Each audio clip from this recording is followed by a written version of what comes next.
भारतीय संस्कारों का मनोविज्ञान। अजदो मां सदगम्य तमसो मां ज्योतिर्गम्य मृत्योर्मा अमृतगम्य। संसार शब्द की अवधारणा मूल रूप से भारतीय संस्कृति में ही है। भारतीय संस्कृति जीवन की अनश्वरता व सतत अखंड रूप पर विश्वास करती है। भारतीय मनोविज्ञान अंतःकरण चतुष्टय की सत्ता को मानता है। अंतःकरण के भाग 4 हैं: मन, बुद्धि, चित्त और अहंकार। इसमें मन व बुद्धि चेतन के अंग हैं। चित्त व अहंकार अचेतन की सृष्टि है। मनुष्य की जीवन यात्रा का खेल जिन संस्कारों पर आधारित है, जो उसका व्यक्तित्व बनाते हैं, जो उसके भाग्यविधाता हैं, वे सब इसी अंतःकरण के अचेतन भाग में रहते हैं, विराजमान हैं। भारतीय ऋषियों की मान्यता है कि मनुष्य के कर्म संस्कार जन्म जन्मांतरों की एक लंबी कड़ी है। इन्हीं संस्कारों को लेकर मनुष्य जन्म लेता है। उसके व्यक्तित्व का अनगढ़ होना या सुगढ़ होना, उसके भावी कर्मों की गति का निर्धारण सब कुछ प्रारब्ध व पुरुषार्थ के समीकरण पर टिका हुआ है।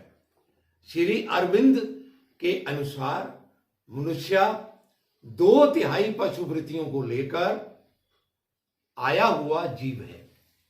जन्म के इसमें हम अचेतन में ही जीते हैं। हम देखते हैं कि एक बच्चा लगभग 20-22 घंटे तक सोया रहता है। वो तभी उठता है जब उसे भोजन या दूध की आवश्यकता होती है। जन्म के समय छोटे बच्चों के रूप में हमारे नेचुरल इंस्टिंक्ट जीवित रहते हैं। तब सभी स्वचालित प्रक्रियाएं उसी क्रम से चलती रहती हैं। क्रमिक गति से धीरे धीरे मन का विकास होने लगता है। वह अचेतन में विद्यमान संस्कार हावी होकर वैसे कर्म कराने लगते हैं। हमारी 90% गतिविधियां इन्हीं से संचालित होती हैं। भारतीय मनोविज्ञान का सारा जोर इसी पर है कि व्यक्ति का अचेतन मन का परिष्कार कर दिया जाए, ताकि वह नर पशु से नर मानव और देव मानव बन सके। सारी साधना पद्धतियां, षोडश संस्कार विधान, तीर्थ यात्रा, व्रत, पूजा, सभी हमारे अचेतन मन को परिष्कृत करने के लिए ही बनाए गए हैं। भारतीय ऋषियों की मान्यता है कि इस जन्म में जीव प्रधान रूप से जो कार्य करता है, उसके सारे संस्कार उसके चित्त में अंकित हो जाते हैं। यह सारी प्रक्रिया कंप्यूटर की सीडी, कंप्यूटर की डीवीडी, पेन ड्राइव या हार्ड डिस्क राइट करने जैसी है। इन्हीं अंकित संस्कारों को धारण करके जीव अगले जन्म में उन्हीं संस्कारों के अनुरूप उसकी आसक्ति या कर्मों में प्रवृत्ति होती है। कर्म संस्कारों की उत्पत्ति हमारे मानसिक संकल्प, विचार, शरीर, इंद्रिया, मन, बुद्धि, अहंकार आदि की सभी हलचलों से, सभी प्रक्रियाओं से, सभी चेष्टाओं से, सभी व्यापारों से होती है।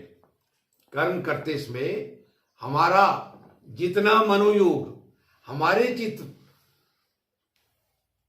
के साथ होता है, हमारे चित्त पर उसका प्रभाव, उसका रेखांकन उतना ही स्पष्ट होता है। हमारे समीप चाहे जो भी होता रहे, अगर हमारा मन उसकी तरफ ना जाए तो उसका हमारे चित्त पर कोई भी प्रभाव नहीं पड़ता है। चित्त पर पड़ने वाले संस्कारों के 2 रूप हैं। एक रूप है स्मृति रूप और एक दूसरा रूप है कर्म रूप। स्मृति रूप संस्कार हमारे अध्ययन, ज्ञान अर्जन, दृश्यांकन आदि से जन्म लेते हैं। क्योंकि स्मृति की एक सीमा होती है, हमारी याददाश्त की एक सीमा है। ये संस्कार बहुत नष्ट होते रहते हैं, बनते रहते हैं, बिगड़ते रहते हैं। कर्म रूप से संस्कार भी हैं जिनमें हमारा कर्ता वाला अहंकार जुड़ जाता है। ये हमारे अंतःकरण का एक अंग बन जाता है और ये संस्कार मन की गहरी परतों में समा जाता है। इसी को पाश्चात्य वैज्ञानिकों ने डिस्पोजिशंस कहा है।